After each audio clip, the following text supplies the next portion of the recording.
saluda Walter Cisneros, nuevamente en nuestro programa Hablemos de Historia.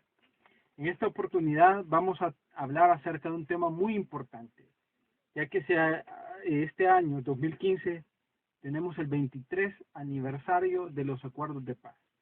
Sabemos de que definitivamente para poder conocer nuestro futuro no se puede conocer nuestro presente inclusive sin poder conocer nuestro pasado. Nos liga a nuestro pasado. Por lo tanto, es necesario conocer acerca de estos eventos históricos que marcaron el rumbo de nuestro país y cómo hasta la fecha estos eventos han venido a repercutir dentro de nuestra sociedad, dentro de nuestro tejido social. Y para esta oportunidad tengo el agrado de presentar a nuestro invitado especial, el joven Welvin Harris Sandoval Cisneros, que está aquí con nosotros. Él es estudiante de cuarto año de licenciatura en Historia en la Universidad de El Salvador, del cual él nos va a hablar un poco más ampliamente acerca de este tema. Cuéntenos qué fue lo que sucedió, qué fue lo que pasó. Cuando hablamos de guerra civil en El Salvador, ¿a qué nos referimos, Welvin Harris? Nos referimos a un cierre de espacios democráticos, a una polarización política entre izquierda y derecha, a cerrar toda la forma en que el pueblo pudiese expresarse libremente, y prácticamente había represión al pueblo, había una crisis económica, había inconformismo. Al final llegó a haber hasta un golpe de Estado en 1979.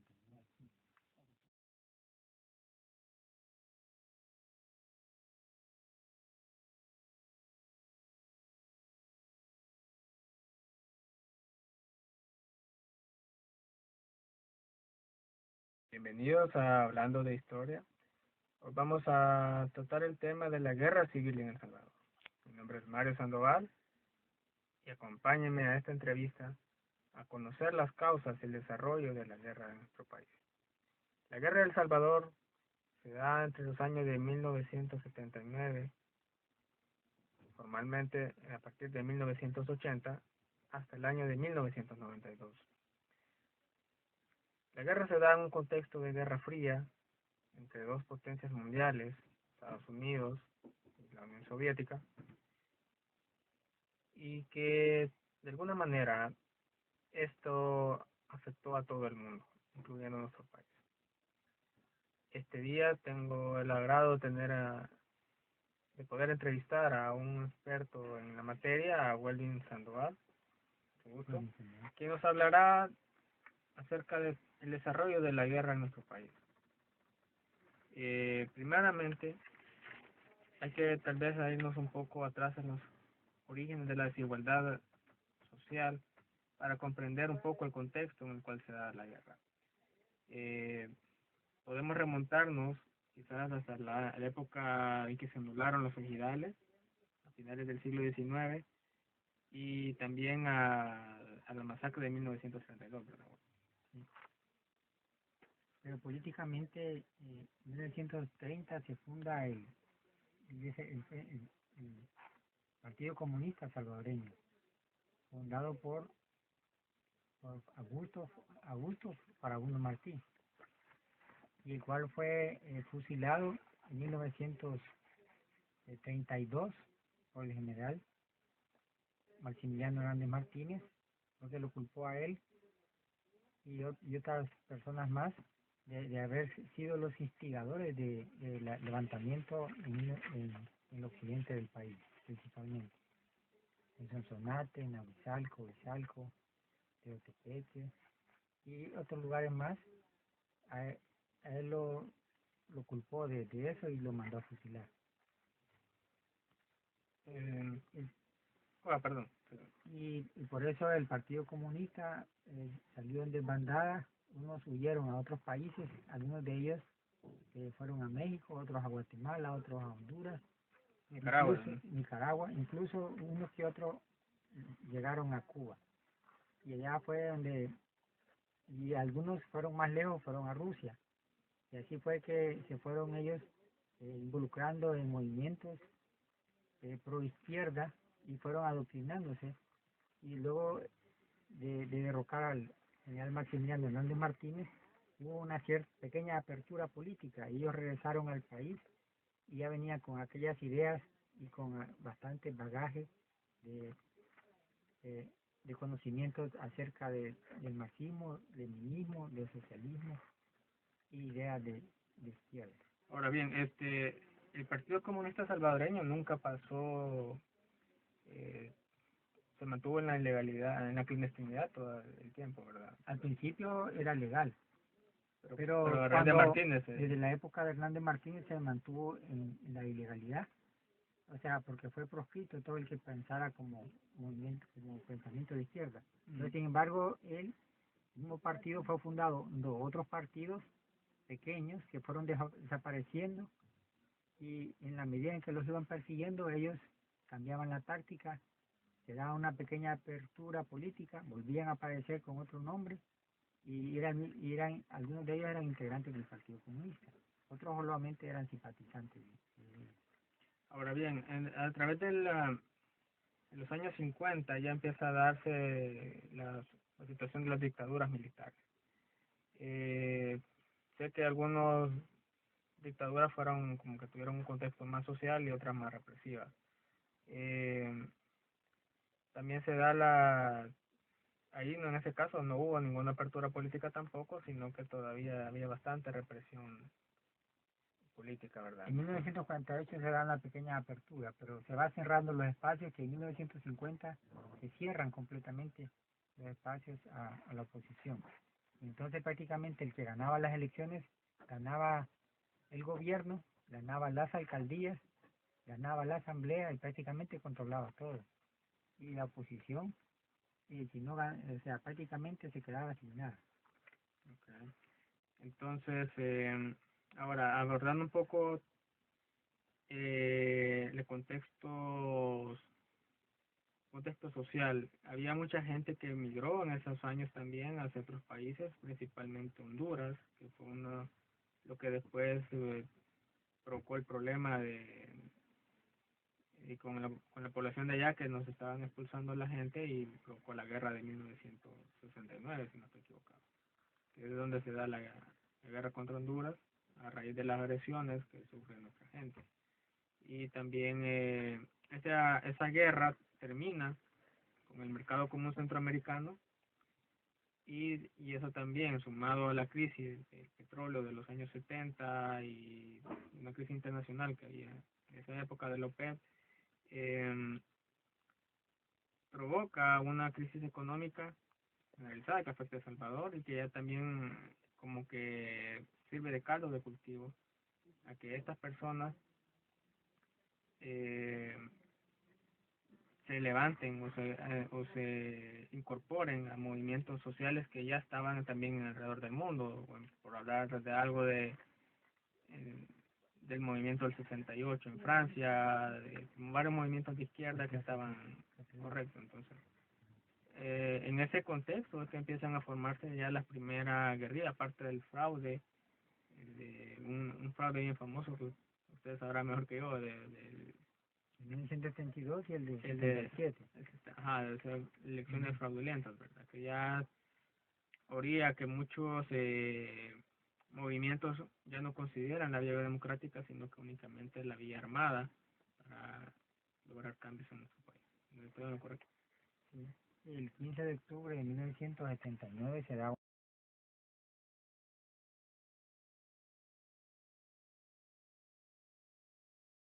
al coronel Molina, al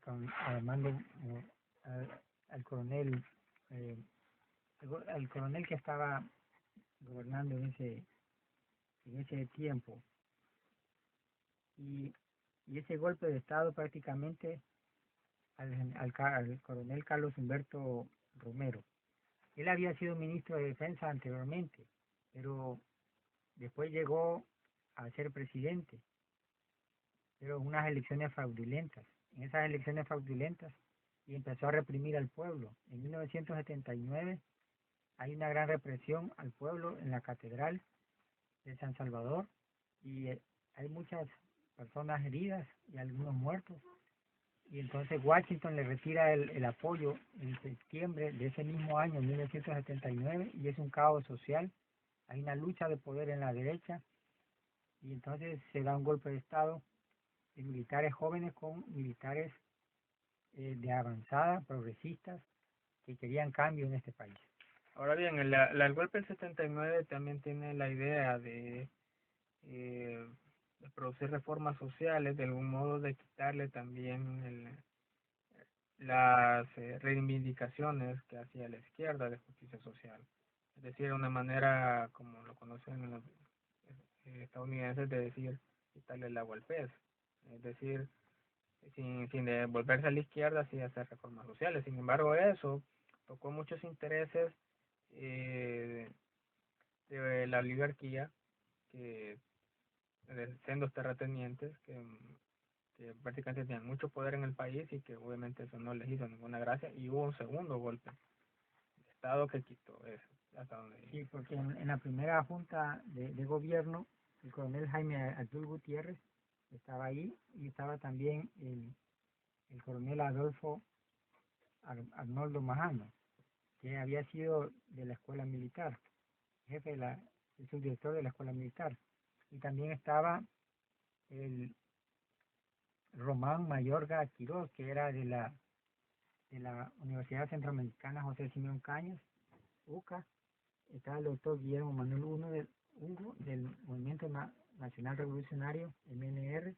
Estaba también el ingeniero Mario Andino, que era el representante, gerente de una empresa transnacional instalada aquí en el país, que tenía operaciones en El Salvador.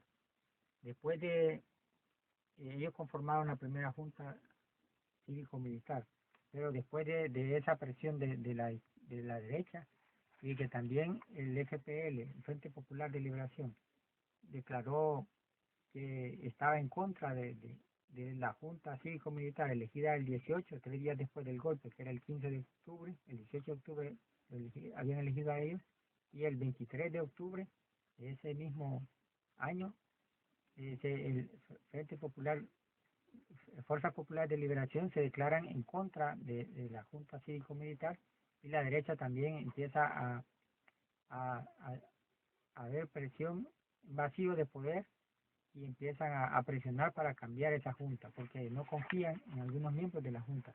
Y el doctor Manuel Hugo es casi obligado a salir del país, a exiliarse, a autoexiliarse. Y otros renuncian también a la junta. Y empiezan a negociar con la democracia cristiana para incorporarse a la junta revolucionaria, a la junta cívico-militar. Y la democracia cristiana acepta con la condición de hacer algunas reformas, aunque sean moderadas, pero sí unas reformas estructurales por el grado de injusticia que había en el país.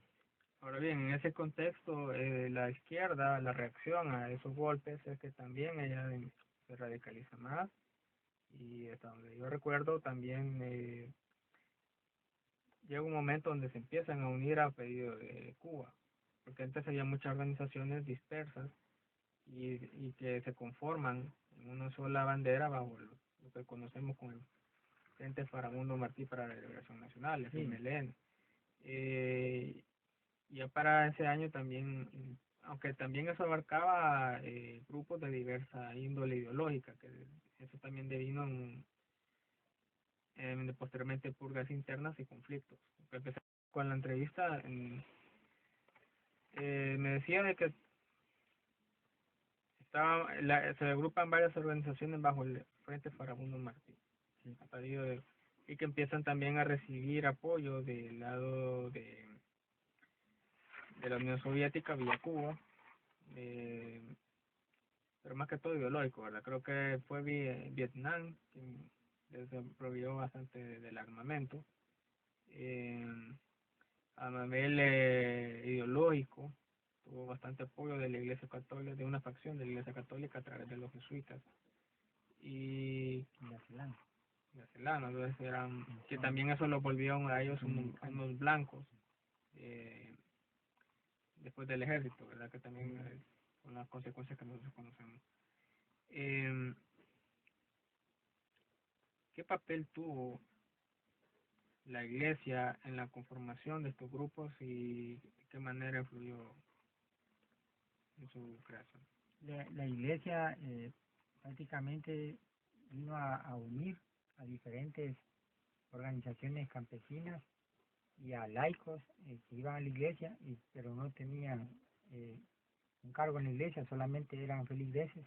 Ellos empezaron a través de las misas y las homilías, empezaron a oír la denuncia de las injusticias. Entonces se fueron creando ellos conciencia de lo que estaba pasando y empezaron a ver qué podían hacer ellos, organizarse para poder combatir y denunciar, más bien dicho, denunciar las injusticias, porque esas organizaciones no querían la guerra, ellos solamente querían denunciar las injusticias y querían una apertura política y querían un país más justo, una equidad en la distribución del ingreso, pero no apoyaban una solución violenta o armada.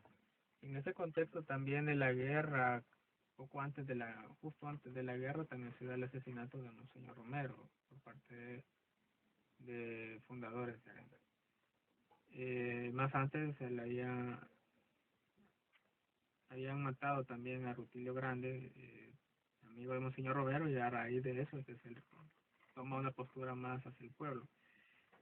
¿Considera usted de que la muerte de Monseñor Romero fue como la última, que se perdía la última esperanza de evitar una guerra? Él era como hasta cierto punto un intermediario entre estas organizaciones y el gobierno y tratar de mediar entre ambos y buscar una solución un poco negociada o pacífica.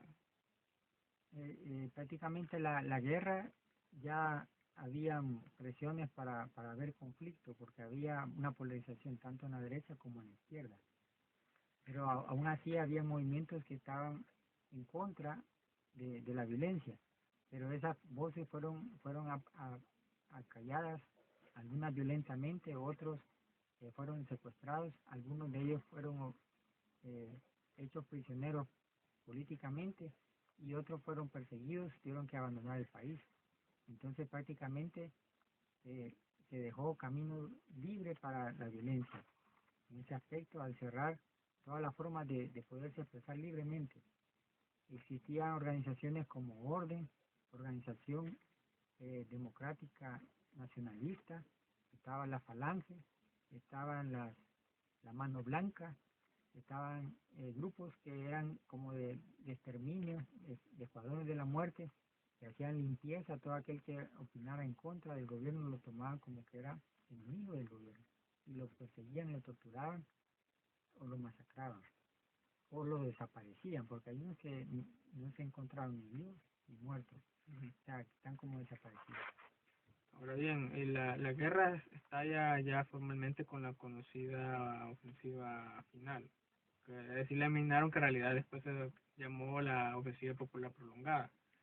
Pero previo a eso, hubo una unificación de 5 partidos que vinieron a formar el FMLN, sí, el Partido Comunista Salvadoreño, el Frente Popular de Liberación, la Fuerza Popular de Liberación, FPL, las Fuerzas Armadas de Liberación, la FAL, las Fuerzas Armadas de la Resistencia Nacional, la FARN, FARN o RN, Resistencia Nacional, como era conocida, el Partido Revolucionario de los Trabajadores Centroamericanos, PRTC, el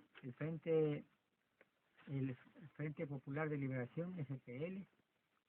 Eran 5 partidos que vinieron a unirse, y al unirse ellos prácticamente formaron lo que se llama el FMLN, el Partido Comunista Salvadoreño también, y ellos vinieron a formarse ya el 10 de octubre formalmente, la escritura y todo, el 10 de octubre de 1979. De 1979 ellos se hicieron como parte como parte de un partido político, o más bien dicho del 80, del Desde el 80, 80. en el 80 ellos se forman como partido político. Ahora, eso fue a instancia de Fidel Castro, que quería manejar una sola organización y no estar teniendo ayuda de diversas facciones. Y también con de miras a tener el poder de manera rápida vía una incursión militar, o sea, un levantamiento militar de la guerrilla.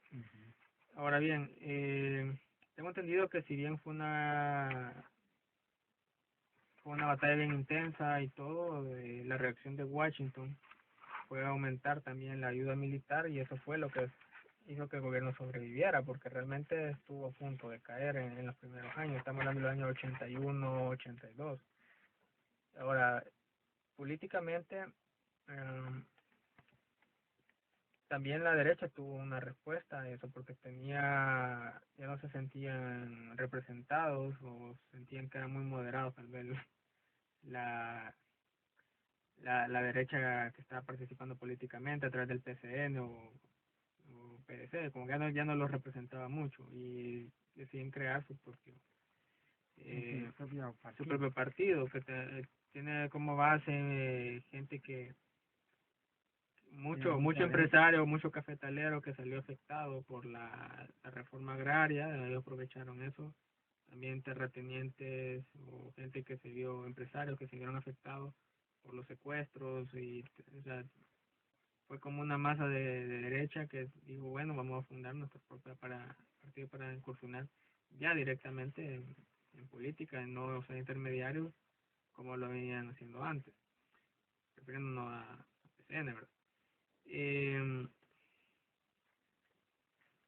¿Cómo surge Arena, de acuerdo a Arena surge en el contexto de la guerra, de la polarización política y se funda en la ciudad en un departamento de Guatemala, fronterizo con El Salvador. Ahí se funda Arena prácticamente, un aproximado de 40 personas que fueron los constituyentes de Arena, y entre ellos está el mayor Roberto Davison Arrieta, y estaba también Roberto Ávila, lo que le decían el gringo Ávila, y estaba también Mercedes Gloria Salguero Bros,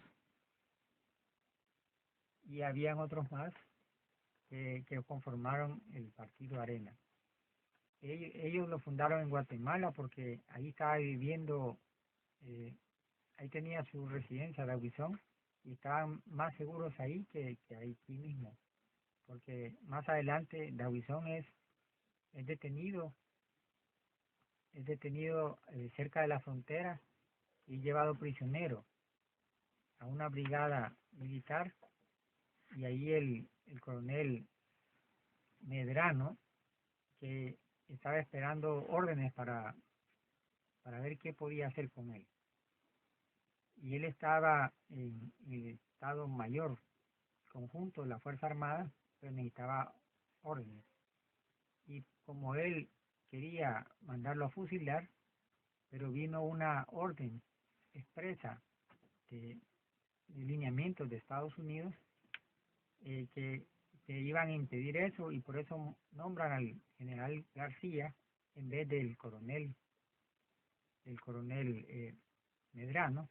Y entonces prácticamente lo que hace el general García toma la decisión de dejar libre a Davison y a los que estaban con él, con aquel famoso agenda donde tenía la fecha en que había la llamada Operación Piña, donde estaban las instrucciones para asesinar a Romero y a quienes le pagaron y toda la logística que involucró. Davison fue un personaje bien peculiar. Fue mayor, estuvo en Anesal, a raíz del golpe él deja el ejército y pasa a la clandestinidad con grupos que ya pueden denominarse como escuadrones de la muerte, en qué época eso estuvo en orden, o en unas organizaciones. Y al final se convirtió en el máximo líder de Arena, que fue prácticamente la la figura del partido, el representante. Pero yo sé que siempre hubo gente detrás que incluso hicieron otras acciones y él daba la cara, aunque no necesariamente él era el que las hacía. Ahora bien, ya conformado esas dos partes, esas facciones, bueno, en el lado de la izquierda estaban los máximos representantes, Chafik, Cayetano, eh, Sánchez Serén, Villalobos, pero bueno, que todo era Que también era un surge un nuevo partido político que surge de una izquierda más moderada y de centro, y de centro y partidos de centro llamado Frente Democrático Revolucionario, el FDR. Y la directiva de ellos es tomada prisionero cuando ellos estaban en el externado San José dando una conferencia. Y entonces después de esa conferencia los secuestran a ellos y aparecen ellos masacrados cruelmente y con unos letreros y que los tomaban a ellos como traidores. Porque los consideraban a ellos intelectuales, oligarcas, y que estaban traicionando a su propia clase social. Incluso un hacendado famoso, no recuerdo bien el nombre, que precisamente fue uno de los que, todo un oligarca realmente, aunque él tenía conciencia social y aún así fue masacrado, Meléndez o algo así. Pero de alguna manera esto demostraba la polarización que estaba en esa época. Luego ya en el año 82 para allá, creo que viene... En el 82 hay una petición de diálogo. El FMLN empieza a hablar de diálogo y también hay una propuesta de amnistía. Los primeros que se amnistían son los del Frente Democrático Revolucionario, FDR, porque al principio estaba FMLN, FDR, estaban combatiendo, pero el FMLN decidió que el FDR se dedicara más a la parte diplomática, a conseguir recursos y apoyos en el exterior. Por eso se da la declaración franco-mexicana en 1981 aparentemente. Se da esa declaración de que empiezan a reconocer al FMLN como fuerza beligerante, y por eso es de que fue en agosto de 1981, la declaración franco-mexicana, se reconoce el FMLN y FDR como fuerza política representativa beligerante. Entonces prácticamente le estaba dando un estatus de poder negociar, ya no lo miraban como una banda de terroristas o algo así como lo pintaban al principio. Le da un estatus de oposición formal y como un ejército contrario al gobierno, pero que tenía propuestas serias y que era una opción política que tenía que tener expresión política. También inicia en el 82 las transmisiones ya de radio Farabundo Martí, de Chalatenango, porque en Chalatenango, en el Paraíso y en La Palma y toda la zona de San Fernando empezaron a haber combates con el ejército, y ahí prácticamente hubieron zonas que quedaron solamente con presencia de los guerrilleros viviendo ahí, y ellos tenían el control. Ahora bien, digamos que la primera intentona de tomarse el poder es en el año 81, que es cuando es la primera ofensiva. Luego, al no... El 10 de enero de 1981. Cuando fracasa ese intento, la guerra pasa realmente a volverse prolongada, pero al interior del país, que es donde se va la mayor parte de la guerrilla, y ocurren también las famosas masacres. El Mozote, que se dan cabal entre esos años, 81, 82, por una manera de castigar a la gente que, bueno, a veces no necesariamente lo hacen voluntariamente, de apoyar a los insurgentes, aunque ellos, como se escondían ahí, llegaban y arrasaban todo. Fue una acción donde estuvo involucrado Monterrosa, también que ahora fue diputado Ochoa Pérez, estuvieron en esas situaciones, ¿verdad? Fue una de las partes más crueles del conflicto en cuanto a la población civil, ¿no? Para el año el año entre el año 83 ya se consolida, ocurren elecciones, ¿verdad? Creo. en el 83 prácticamente la Fuerza Armada abandona la táctica de estarlos atacando y estar teniendo posiciones para defender las ciudades permanentemente y empieza a irse la guerra al campo prácticamente. Sí, o Abandona, sea, al principio era una guerrilla urbana y suburbana, pero después se volvieron suburbana y rural y un poco urbana. Combinaba los tres escenarios, pero después, debido al alto costo de tener las Fuerzas Armadas, empezaron a conformarse defensas civiles, grupos paramilitares que defendían los pueblos y ellos, la población les daba comida y el gobierno les daba un local donde ellos pudiesen estar y ellos defendían al poblado y eran como la primera línea de fuego prácticamente, tanto eran los que avisaban si venía la guerrilla y eran los que defendían las posiciones militares mientras ellos se reagrupaban o se fortalecía la Fuerza Armada. Ahora bien, esta situación se prolonga bastante en el tiempo. Digamos que buena parte de los años 80, así fue la guerra. Estuvo, digamos, más que todo en áreas rurales o ataques a infraestructuras. Se acabaron el puente de Oro, mataban puentes, se mataban vacas, porque la idea era ir cayendo en una guerra de desgaste al Estado. Y también de eso de incursiones de entrar y salir y todo eso. Pero digamos que eso fue el ir y venir de la guerra en la buena parte de los años 80. Ahora hablemos de los primeros intentos de diálogo que se dieron en La Palma, de Esquipula, recuerdo. Bueno, eso fue lo último. Pero, en La Palma, Chalatenango, hubieron en Ayagualo, algunos, en el arzobispado de San Salvador, en Cesori, pero no se presentaron. El FMLN no se presentó a Cesori. Pero también hubo otras negociaciones. Hubo negociaciones en México, en Panamá, pero también el FMLN mandó un representante a Estados Unidos para presentarles a ellos una propuesta de diálogo y cese del conflicto armado.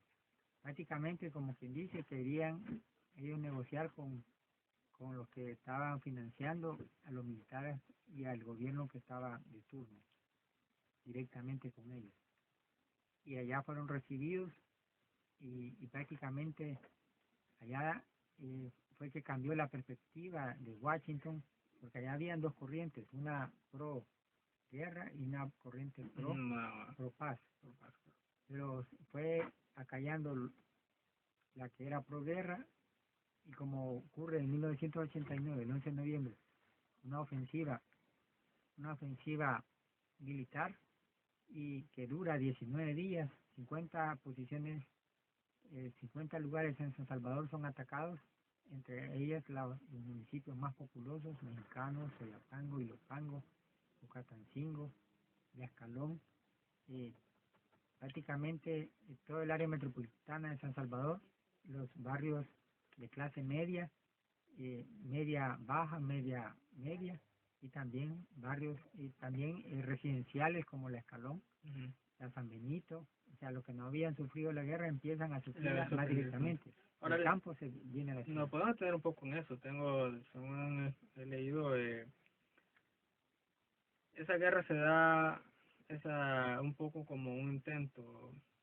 Se dice que es a raíz de la muerte de una sindicalista, aunque se cree que también fue una purga interna que se fue usada como excusa. La idea más que todo era porque el panorama mundial estaba cambiando, ya habían reformas en la Unión Soviética que llevan como un poco al desmontaje de la Guerra Fría y tenían la presión, sentían como que si no hacían esto ahora no iban a negociar con ellos, como para presionar al diálogo, y también que era como un intento de medir fuerza, de decir, bueno, vamos a probar si logramos el poder o no, porque si ya no vamos a tener después recursos para otra guerra.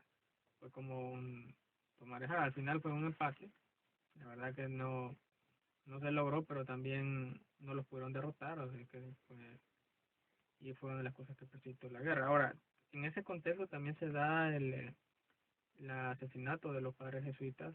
Hay ya mucha información de que fue una orden directa del alto mando militar de esa época y con el aval de Cristianes y que no fue adquirido la orden. ¿Qué papel tenía Curia? Porque hay dos versiones de esto.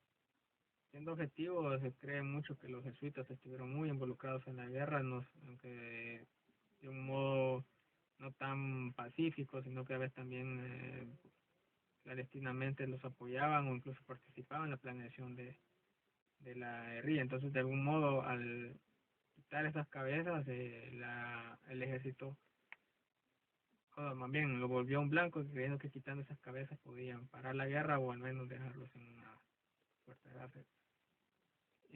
Otra versión dicen que ellos eran pacifistas y que fue un crimen justificado o más bien de lesa humanidad. Realmente los jesuitas, ellos desarrollaban una conciencia social, una ideología del Evangelio para las comunidades de un Cristo popular que se manifiesta no solamente en, en, en la iglesia, sino que también se manifiesta en la vida cotidiana y podemos servirle a Él en la vida cotidiana y que Él mira todas las injusticias que se presentan. Entonces, ellos, al predicar a un Jesús más humano, que denuncia la injusticia social, prácticamente estaba como orientando a aquellas feligreses a que viniesen a reclamar sus derechos, y como en esa época reclamar sus derechos era tomado como enemigo, lo tomaban como contrario, contrario al sistema, al régimen que estaba gobernando. Entonces por eso que a ellos los llegaron a acusar como ideólogos de la izquierda, o incluso como asesores de la izquierda, pero en realidad el único que sí realmente dio muestra de que pudo haber sido revolucionario es John Sobrino. De los demás, no, ya los demás no se les ha visto con armas y todo eso.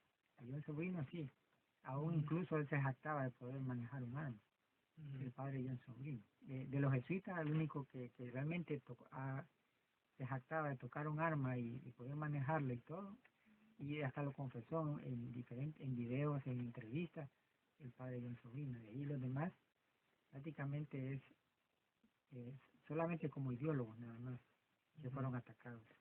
Por eso lo consideran enemigos.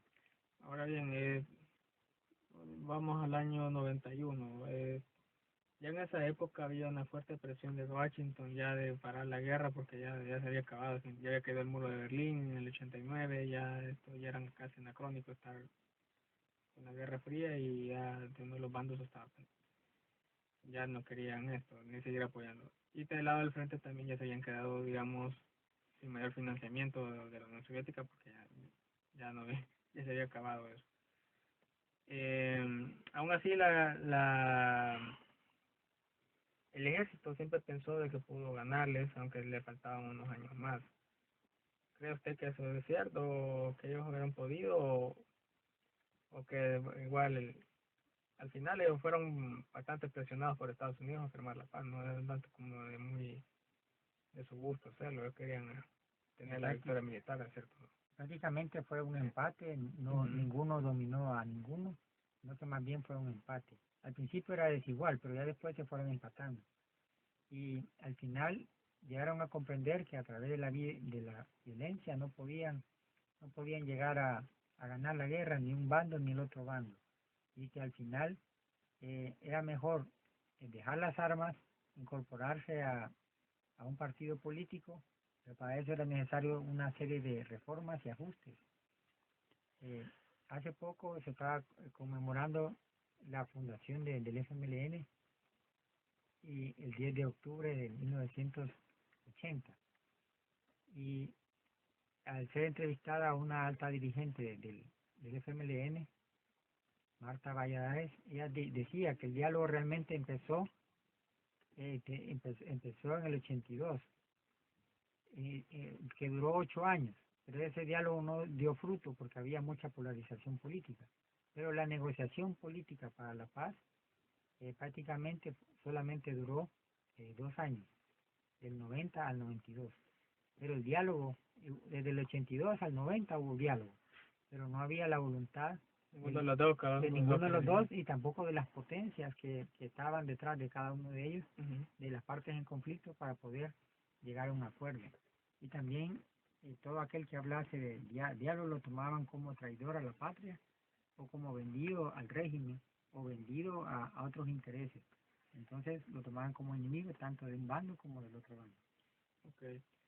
Ya recapitulando, bueno, en el año 92 ocurre la paz y se logran unos grandes acuerdos. ¿Cuáles fueron los grandes acuerdos que se lograron? Porque sí se dejaron fuera muchos.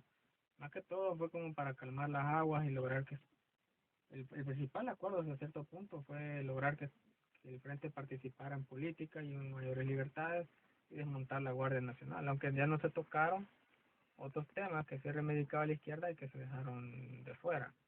Era el Consejo de Desarrollo, Económico, cuando ya no se aplicaron y ya eso ya quedó venido. Y ahora que son gobiernos menos lo hacen. Pero, digamos, quedaron varias deudas de los acuerdos de paz, cosas que no se lograron. Yo creo que a la larga solo se logró una participación política o una mayor apertura, pero hasta ahí. Pero las causas de fondo siguen ahí e incluso vinieron en otro problema, la delincuencia actual. O sea, de algún modo la injusticia social no se acabó, sino que solo transmutó a otra forma. Bueno, haciendo un balance de los acuerdos de paz, se cumplieron en un 70% aproximadamente los acuerdos de paz, en un 75%. Pero lo que se creó la Policía Nacional Civil, se eliminaron, se suspendieron prácticamente los cuerpos represivos de seguridad como la Guardia Nacional, la Policía de Hacienda o PH,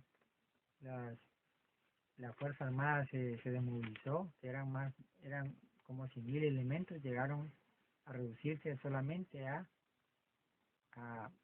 20.000, después que eran 100.000, y prácticamente y se le puso una reforma a la Constitución de que la Fuerza Armada es apolítica y no es deliberante, o sea que no va a decidir si un régimen que llegó a que ganó las elecciones, si le conviene o no ese régimen, si va a intervenir o no, ya no es deliberante, ya no es para dar golpes de Estado la Fuerza Armada. También se creó la Procuraduría de Derechos Humanos, la Procuraduría General de la República, que antes era la Procuraduría de Pobres, se reformó. También se fortaleció la Fiscalía General de la República, se hizo un poquito más independiente, porque antes estaba apegada al Ministerio de Justicia directamente. Era una subdivisión del Ministerio de Justicia. Y también se creó se le prohibió a la policía hacer investigaciones. Prácticamente se le dio la facultad a la Fiscalía.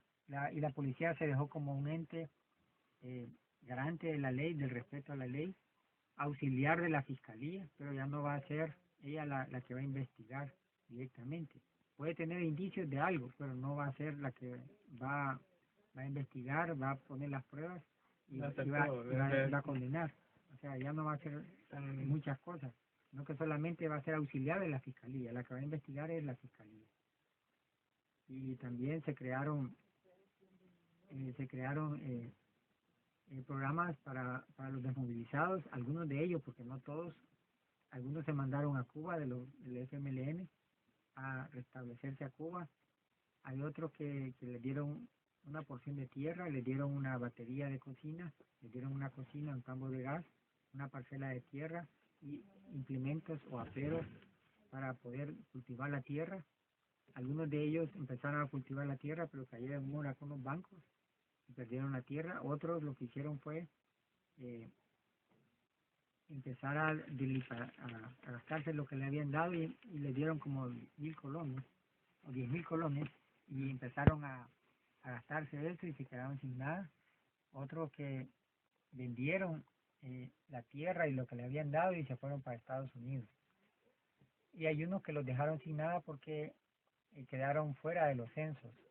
Por ejemplo, los grupos paramilitares que eran de pro derecha quedaron fuera de los acuerdos de paz porque se consideró que ellos solamente eh, habían prestado un servicio a la patria y se iba a tomar como que un servicio a la patria y no tenían que reclamar por eso.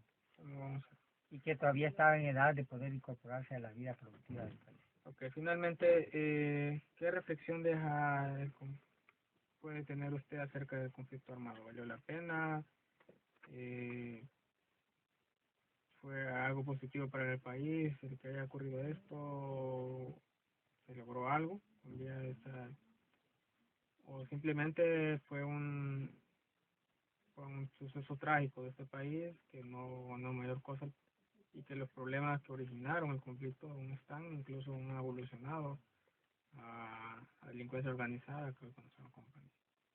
Prácticamente la intolerancia política, la extrema polarización, prácticamente hizo que se acallaran las voces de los que querían diálogo y paz y empezaron a sonar tambores de guerra y se creó un conflicto.